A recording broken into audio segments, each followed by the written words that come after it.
Yes, you guys, welcome back. I'm the EFC, this is Blue Lines TV, and today I'm here to bring you guys another News Daily video.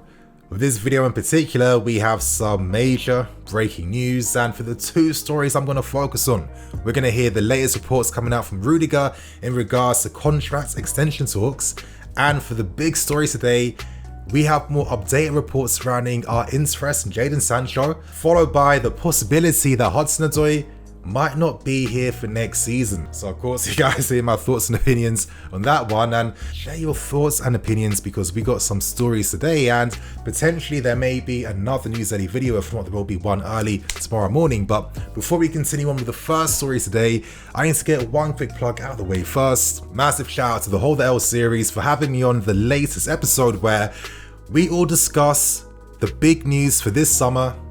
Where is Harry Kane gonna go? Now, I'm going to play you guys a very brief clip. The Sierra and Akeem saying that, he wouldn't suit like a false nine system. I think the reason why Kane is a striker every club's looking at is because you can kind of do anything you want with him because he's that complete and he complements so many different tactical setups, etc. And I think, when you're talking about tactical setups, I think this is where Kane can really complement working alongside Thomas Tuchel. I feel like signing Harry Kane could really complement some of the forward players we have already. And potentially that Champions League final next week. Now, I was giving my thoughts behind how Harry Kane could benefit us if we miraculously were able to sign him in the first place, but I'm going to keep things real. It's not going to happen. I don't see the move happening whatsoever. Come on, it's us and Spurs. We know that we're like water and oil. We just don't go together. So I wanted to share some optimistic thoughts behind how his move could potentially work for us. But regardless, so this was a very, engaging debate. I think you guys would enjoy. And of course, in the cards above and in the description below, there is going to be a link to the full episode. So get involved and show us some love, you guys. And without wasting any more time, so to start with things, I want to get the Rudiger story out of the way first, and wow, Antonio Rudiger, what a season this guy has had. From the end of last season, I was fully ready for him to get out my club, to bounce, to skadoosh, to cut. I thought he wasn't levels, I thought he wasn't good enough, and irrespective of the injuries that he faced earlier, for me this was more of a reason to get rid of him and to sign other defenders instead. The resurrection he has had in his career, I didn't see it coming, and it has completely humbled me to the point where I don't want to be too reactionary like this again in the future. With Rudiger, the rumors behind how his season has gone behind the scenes, I'm just going to tell you guys they were correct, they're true. But for me though, I kind of see it as that this is the character you want to have in a competitive team.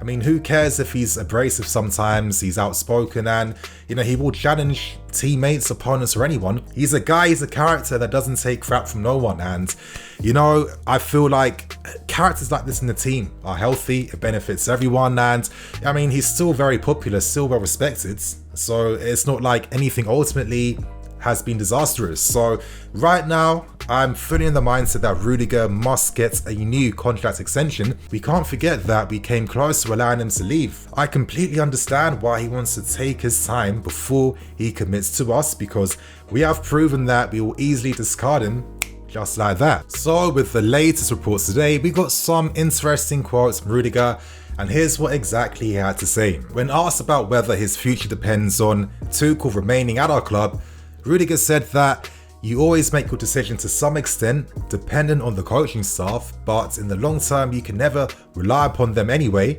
After the European Championships, we can talk.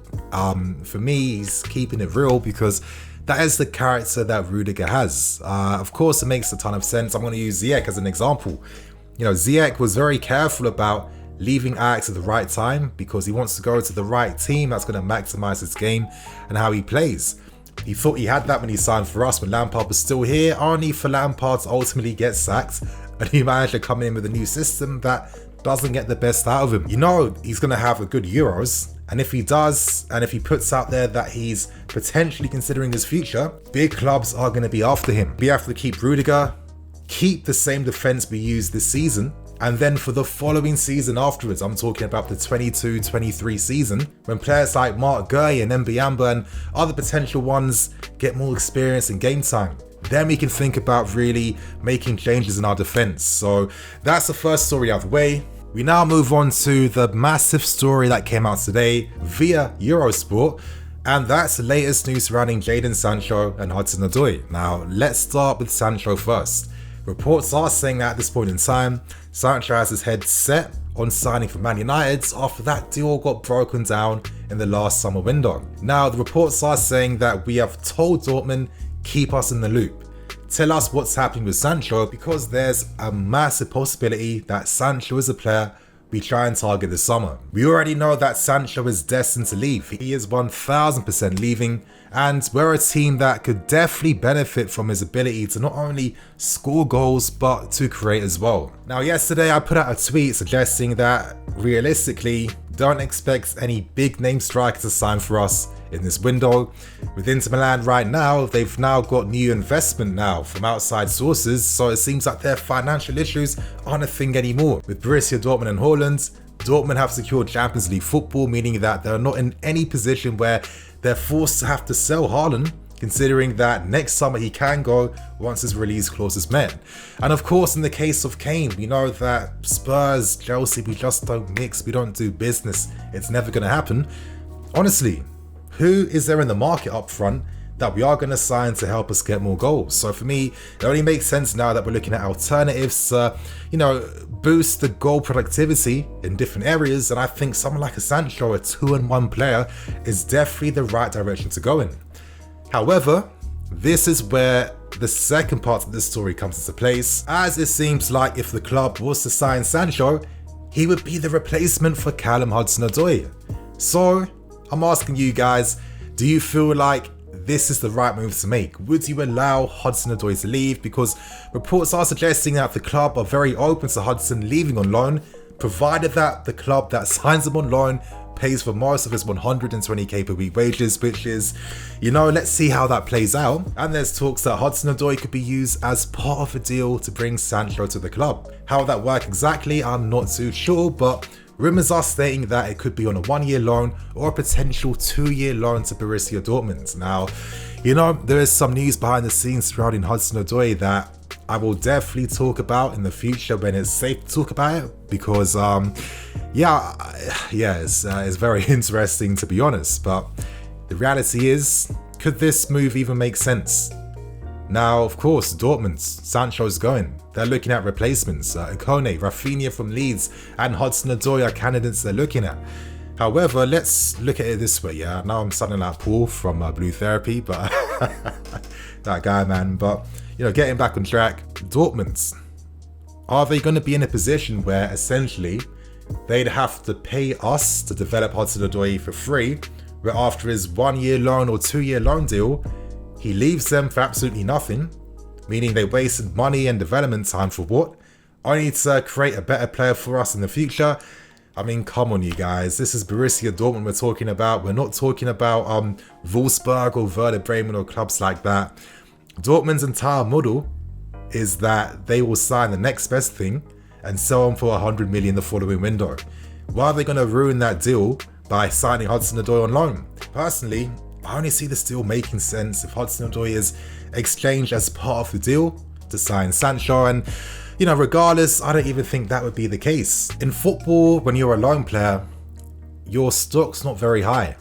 Anything could happen during a season, and clubs, they want to safeguard their own futures. Dortmund, it makes more sense for them to sign a player instead of signing someone on loan, especially when their business model relies upon selling young players for vast amounts of money. So right now, I'm going to give my thoughts and opinions behind this, and from a fan perspective, for me, it is a bit worrying in the sense that this is another academy grad that's being linked with a move away. I mean, right now, Tammy, Tomori, Loftus-Cheek, and potentially Hudson-Odoi, that's 4 of them, might not be here for next season. It's weird. On one hand, I think a loan move could benefit Hudson-Odoi. I think that he has to play in his best position down the left-hand side if he has any hopes of, having that position his own for us in the future. I think playing as a right wing back isn't cutting it enough, and playing on the right hand side where is the space to really play? Who does anything down our right hand side? It's like setting him up for failure in that sense. So a loan move on one hand could make a lot of sense depending on whether it is the right club. I mean, potentially could a move to Lille next season be the one? They have financial difficulties. They are going to be in the Champions League, and playing in Liga and playing week in, week out could be the thing that Hudson Odoi needs to just elevate his confidence, because the injury really took so much away from him, from the fact that he's had to readjust how he runs with the ball, how he plays the game, how he moves. These injuries are serious, and even though I thought he showed many positive signs, because I seem to remember when I was doing all my reviews and watching games that he had very good positive attacking impacts. He was producing good things in games, positive moments, assists, creativity, winning penalties, all that good stuff. So I'm a bit surprised why maybe he hasn't shown, maybe Tuchel potentially, that he has enough in him to take his game to the next level for next season. My worry is when I compare maybe Hudson Odoi to Pulisic. Both their stats were quite similar this season, even though Pulisic played predominantly more in his best position compared to Hudson Odoi, when in fact the assists and goal return were nearly identical. With Pulisic, my worry is that even though he is an incredible talent and I rate him and I like him, the injuries is something that we're seeing time and time again. And can he consistently rely upon a player that is not in the team due to injuries? I think this could be a big mistake, but at the same time, we can't forget the business side behind the club with how football works and what it entails. You have to see it like this. If you sell an academy player, his player cost per year is absolutely nothing because there was no transfer fee involved. You're only paying for their wages, meaning that if you sell them, you are earning substantial profit. Tomori, that is a lot of money we'd be earning when we sell him to AC Milan. If Tammy goes for 35-40 million, that is crazy amounts of money we're bringing in, considering the fact that he never signed a new contract and he's only earning like 50,000 a week. So it makes more sense to let go of an academy player because you get greater profit and it's easier compared to someone that you've spent maybe 60 million on, who's on maybe 150k per week. Yeah, it's interesting, but I think right now, whatever decision is made, we have to think, what is the long-term plan? I'm definitely not opposed to Hudson leaving on loan, provided it is the right club he's going to, that there's care behind the deal, because this is a player that has vast potential. I guess maybe playing week in, week out somewhere could be what he needs to really elevate and come back the following season ready and hungry to go. But, let's hope the club know exactly what they're doing and things go right. But like I told you guys, there is some news I'm hearing behind the scenes. I'll touch upon that when I'm allowed to, and just stay tuned for it. And on that note, you guys, I'm going to wrap things up and keep things moving. So thank you for watching. Please like, comment and subscribe. I'm Nini FC. This is Blue Line CV. I'll catch you guys later for some more videos. Peace.